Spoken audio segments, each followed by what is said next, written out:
जय हिंद बच्चों। आज हम लोग क्लास 10 का बायोलॉजी का क्या है पार्ट 7 देखने वाला है। इसमें हम लोग का बस 2 पार्ट में और आपका वीडियो खत्म हो जाएगा। तो चलिए स्टार्ट। हम लोग देखे थे पहले मुख हुआ देखे थे और दांत के बारे में देखे थे ना। तो दांत कितने प्रकार का था? 4 प्रकार का देखे थे। अब देखेंगे क्या है दांत से आगे देखें जो पार्ट होता है लाल ग्रंथि। क्या होता है आपका? क्या है? लाल ग्रंथि था ना आपका। इसके बारे में देखेंगे। तो देखिए इसके बारे में लिखे नहीं लेकिन थोड़ा कुछ बताते हैं आपको। तो लाल क्या है? लाल ग्रंथि कितने? 3 प्रकार। कितने प्रकार का होता है? 3 प्रकार का। देखिए पहला क्या है आपका? पैरोटिड ग्रंथि, सबमेंडुअल लाल ग्रंथि और सबलिंगुअल लाल ग्रंथि। याद है कितने प्रकार के होते हैं? लाल ग्रंथ बोले लाल ग्रंथि कितने होते हैं? 3 प्रकार। पहला होता है पैरोटिड। क्या है? पैरोटिड ग्रंथि, सबमेंडुबुलर ग्रंथ लाल ग्रंथि और सबलिंगुअल लाल ग्रंथि। 3 प्रकार, तीनों ग्रंथि को याद रखिए। कभी कभी पूछता है कि आपको ना लाल ग्रंथि कितने प्रकार? 3 प्रकार। कितने प्रकार के? 3 प्रकार के। तो याद रखिए। देखिए लाल ग्रंथि जो है ना, लाल ग्रंथि ना आपको कहाँ निकलता है? मुंह पर जो देखते हैं किसी किसी बच्चों के यहाँ पर निकलता है। लाल ग्रंथि क्या होता है?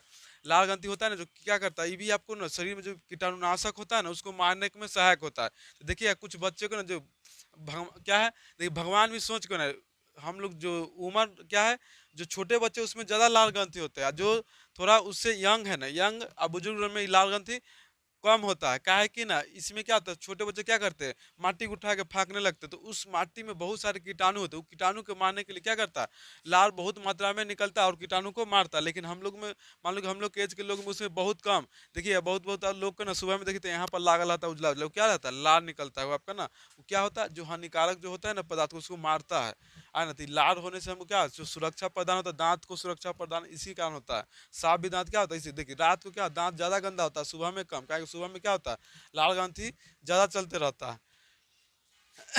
तो देखिए कोई कोई बच्चा के लाल इतना नहीं गिरता है कि मान लो कि उसको रुमाल बांध देते हैं यहाँ पर, एकदम गिरते रहता है लगातार कुछ कुछ बच्चा के। उसी को हम क्या कहते हैं, लाल ग्रंथि। जो बच्चा के लाल ग्रंथि जितना जाएगा उसको कीटाणु से थोड़ा दूर रहता है वो। तो लाल ग्रंथि कितने प्रकार? 3 प्रकार के। याद है कितने प्रकार के होते हैं? 3 प्रकार के। आप देखेंगे हम लोग क्या है, ग्रसनी। देखिए लाल ग्रंथि से सना हुआ भोजन क्या है, बोले लाल ग्रंथि कहाँ गिरता है? मुंह में। कहाँ गिरता है? मुंह में गिरता है, जो बाहर आता है फिर उसके बाद। आप देखिए बोल रहा है ग्रसनी। क्या है आपका? ग्रसनी। तो बोला है मुख गुहा का पिछला भाग ग्रसनी कहलाता है। इसमें 2 छिद्र होते हैं। मतलब मुख गुहा का पिछला भाग जो है ना, एक मुख गुहा का पिछला भाग जो है ना आपका, पिछला भाग क्या कहलाता है आपका? ग्रसनी। क्या कहता है? यह जो भाग है क्या कहलाता है? ग्रसनी। क्या कहलाता है? ग्रसनी।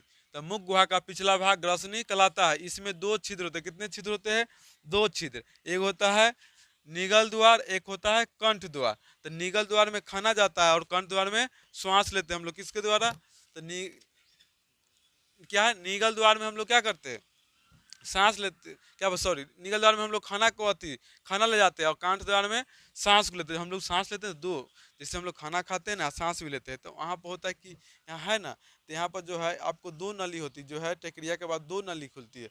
वो 2 नली में है ना, देखिए एक यहाँ से एक यहाँ से खुला 2 नली है ना। वो 2 नली में हम लोग देखते हैं कि एक होता है निगल द्वार, एक कंठ द्वार। निगल द्वार मान लीजिए खाना का, मान लीजिए कि निगल द्वार खाना ए साइड जाएगा, कंठ द्वार इधर श्वास वाला इधर जाएगा। मतलब श्वास किधर जाएगा? इधर जाएगा। और कंठ खाना किधर जाएगा? इधर जाएगा। और उसी दोनों के ऊपर क्या था, क्या होता है, एक लगा हुआ था। इसी के ऊपर बंद करने के लिए एपिग्लॉटिक्स होता है। क्या होता है? एपिग्लॉटिक्स जो खाना को क्या करता है, खाना को अगर खाना में अति निगल द्वार में बैठाता है, सांस को कर्ण द्वार में बैठाता है। तो ये आपका होता है कर्ण द्वार निगल द्वार। तो इसमें हम लोग देखते हैं ना कि देखिए अगर मान लो कोई व्यक्ति खाना खाता है, अगर किसी को कोई व्यक्ति के सड़क जाता है, क्या होता है, सड़क जाता है, नाक से खाना कभी आ जाता है या सड़क जाना, तो हम लोग कहते हैं कि कोई हमको याद कर। हम लोग किसी को याद नहीं, हम किसी को याद करते तब आपका क्या होता है, सड़कता है। मान लें कि हम किसी को याद करें, खाना खा रहे थे, क्या होगा, माइंड अलग चला गया ना, तो सोचना बंद किया। ये क्या है, माइंड से कनेक्टेड सभी सही। तो ये माइंड ना इसको संदेश ही नहीं देखिए जो आ रहा है ना से कौन सा है।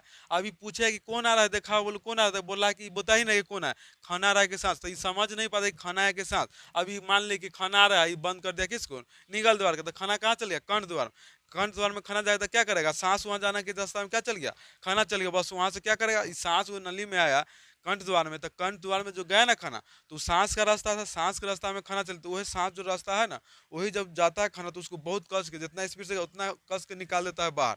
कि इसमें क्या है, तुम अपने घर जाओ, मेरे घर में क्या है, मतलब इसका खाना के द्वार निगल द्वार है, ये कंठ द्वार में चला। तो बोला कह रहे कहाँ चल रहा है, इधर जो अपना घर में, बस मारता हूँ चाह बिक देता है बाहर, क्या मुंह से या नाक से बाहर चला जाए, सड़क जाता है। तो उसी को हम लोग बोलते हैं, बोलो कोई याद करता है। हम लोग किसी को याद नहीं, हम किसी को याद करते चाहे किसी के बारे में सोचते हैं, तब हम लोग का क्या होता है, माइंड यहाँ क्या निगल द्वार, माइंड ना किसको, निगल द्वार को या कर्ण द्वार को मैसेज एपिडर्मिस होता है ना, एपिग्लॉटिक, क्या है आपका एपी एपी एपिग्लॉटिक्स होता है ना आपका, यहाँ पर लगा हुआ रहता है एक छोटा सा भाग जो बंद करना, तो वो आपका उसको मैसेज नहीं आ पाता, इसलिए वो किधरों बंद कर रहा है किधरों चलाता खाना, इसलिए ऐसे होता है आपका। तो याद रखिएगा, हम लोग किसी को याद करने से, मतलब हमको कोई याद करने से नहीं सरकता, हम किसी को याद करने या किसी के बारे में सोचने पर सरकता है। निगल द्वार जो आहार नाल के अगले भाग ग्रासनी में खुलता है, कहाँ को होता है, ग्रासनली में खुलता है। निगल द्वार आहार नाल के अगले भाग ग्रासनली में खुलता है। अब बोला है कंठ द्वार, कंठ द्वार है ना जो कंठ द्वार, क्या कंठ द्वार जो श्वास नली में खुलता है, कहाँ खुलता है, श्वास नली में खुलता है। कंठ द्वार के आगे एक पट्टी जैसी रचना होती है जो एपिग्लॉटिक्स करता है, क्या कहता है, एपिग्लॉटिक्स, यही काम करता है, खाना में किधर पिठाना है, अगर मान लो खाना आ रहा है तो कंठ द्वार को बंद कर देगा, और सांस आ रहा है तो क्या करेगा, निगल द्वार को बंद करे तो सांस वाला कंठ द्वार में चला आएगा सांस, तो ये करता है बंद, खोलने बंद करने का काम कौन करता है, एपिग्लॉटिक्स करता है। तो यही आपका है कि किसमें खाना पहुंचाना, किसमें श्वास पहुंचाना, हवा पहुंचाना, एयर पहुंचाना, यही आपको बताता है। अब बोला है ग्रास नली, क्या बोला आपका, ग्रास नली, तो बोला है मुख गुहा से लार से सना हुआ भोजन निगल द्वार के द्वारा ग्रास नली में पहुंचता है, कहाँ पहुंचता है, बोला है मुख मुख गुहा से लार से क्या, मुख गुहा से लार से सना हुआ भोजन, सना हुआ भोजन निगल द्वार, निगल द्वार के द्वारा ग्रास नली, मतलब हम लोग लार में क्या होता है, भोजन को पचाने के लार भी जरूरी है, लार में सना हुआ भोजन ना किसके, निगल द्वार की सहायता से कहाँ पहुंचता है आपका, ग्रास नली में, कहाँ पहुंचता है, ग्रास नली, देखिए निगल द्वार की सहायता से कहाँ पहुंचता है, ग्रास नली में पहुंचता है, कहाँ पहुंचता है, ग्रास नली में। अब अगला क्या है, अमाशय, क्या आपका अमाशय, तो बोला अमाशय एक चौड़ी थैली जैसी रचना, कैसी है, अमाशय एक चौड़ी थैली जैसी जैसी रचना है जो जो इधर गुहा के बाई ओर से शुरू होकर अनुप्रस्थ दिशा में फैली होती है, क्या है, तो बोलेंगे अमाशय एक चौड़ी थैली जैसी रचना है जो उधर गुहा के बाई ओर से शुरू होकर क्या है, अनुप्रस्थ दिशा में फैली होती है। तो देखिए क्या, देखिए आपका ये अमाशय क्या है, तो अमाशय एक चौड़ी थैली जैसी रचना कैसी है, अमाशय, देखिए आपका है ना क्या, ये वाला जो है पार्ट, ये वाला पार्ट है ना आपका अमाशय का, किसका है, अमाशय का पार्ट है, क्या अमाशय, तो बोला अमाशय एक चौड़ी थैली जैसी रचना है जो इधर गुहा का, इधर गुहा के बाईं ओर से शुरू होता है, कहाँ से, इधर गुहा के बाईं ओर से होकर अनुप्रस्थ दिशा में फैली होती है, किस दिशा में, अनुप्रस्थ दिशा में फैली होती है। तो ये आपका था अमाशय, याद रखिए क्या आपका ये वाला पार्ट जो आपका अमाशय है। बोला अमाशय का अग्रभाग, क्या अमाशय का अग्रभाग कार्डियक तथा पिछला भाग पैलोरिक भाग कहलाता है, क्या कहलाता है, अमाशय का अग्रभाग कार्डियक तथा पिछला भाग पैलोरी भाग कहलाता है। और इन दोनों के बीच, बोला इन दोनों के बीच का भाग कहते हैं फुंडिक भाग कहलाता है, क्या होता है, फुंडिक भाग, इन दोनों के बीच वाला भाग को हम लोग क्या कहते हैं, फुंडिक भाग। तो याद रखिए अमाशय के अग्रभाग क्या कहलाता है, कार्डियक, क्या कहलाता है, कार्डियक, तथा पिछला भाग पैलोरिक भाग, इन दोनों के बीच वाला भाग को हम लोग क्या कहते हैं, फुंडिक भाग, क्या कहते हैं, फुंडिक भाग। चलिए अगला देखते, तो क्या कहलाता है, फुंडिक भाग कहलाता है। तो चलिए हम लोग अगला टॉपिक देखते हैं, क्या है आपका, धसे भागों की कोशिकाएं अमाशय ग्रंथि या जठर ग्रंथि का निर्माण करते हैं। धसे हुए भागों की कोशिकाएं क्या करता है, अमाशय ग्रंथि या जठर ग्रंथि का निर्माण करती है। अब बोला है जठर ग्रंथिया की कोशिकाएं तीन प्रकार, कितनी प्रकार, जठर ग्रंथि कोशिकाएं कितने प्रकार के, तीन प्रकार की होती है। पहला बोला है श्लेष्मा कोशिकाएं, तीसरा होता, दूसरा बोला भीतीय कोशिकाएं, तीसरा बोला जाइमोजिज कोशिकाएं, क्या है, जाइमोजिन, जाइमोजिन कोशिकाएं है आपका। तो याद रखिए बोला है आपका कि जठर ग्रंथिया की कोशिकाएं कितने प्रकार, तीन प्रकार, पहला होता है श्लेष्मा कोशिकाएं, दूसरा होता है भीतीय कोशिकाएं, तीसरा होता है जाइमोजिन कोशिकाएं। ये तीनों था। अब देखिए अब बोला है आपका इन तीनों प्रकार की कोशिकाओं के स्त्राव का सम्मिलित रूप जठर रस का, क्या कहता है, जब ये तीनों कोशिकाएं मिलती तब किसका निर्माण होता है, जठर रस का, किसका निर्माण होता है, जठर रस का। अब बोला देखिए हाइड्रोक्लोरिक अम्ल ना किसका निर्माण करता है, पेप्सिन का, पेप्सिन में फिर किसमें बदलता है, पेप्टोन होता है, हाइड्रोक्लोरिक अम्ल बदलता है पेप्सिन में, पेप्सिन बदलता है पेप्टोन में, किसमें बदलता है, पेप्टोन होता है। देखिए हाइड्रोक्लोरिक अम्ल हम लोग के पेट में होता है, क्या होता है, पेट, जहाँ अमाशय, क्या बोलते हैं, अमाशय तीन भाग में बंटता है ना, हाइड्रोक्लोरिक अम्ल यहाँ पर होता है, एक बीच का भाग क्या होता है, फुंडिक भाग बताए थे, अब पिछले वाला भाग को पैलोरिक भाग। तो अग्रभाग क्या कहलाता है, अमाशय का अग्रभाग फुंडिक भाग क्या कहलाता है, हाँ अग्रभाग क्या कहलाता है, कार्डियक भाग, और पिछला भाग पाइलोरिक भाग और बीच का भाग क्या कहलाता है, फुंडिक भाग कहलाता है।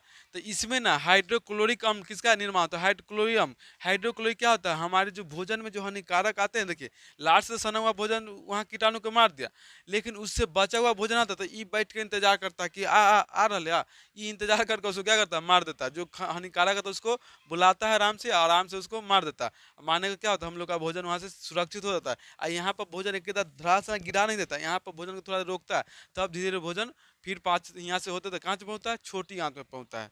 तो छोटी आंत में भोजन का पाचन पूर्ण रूप से होता है।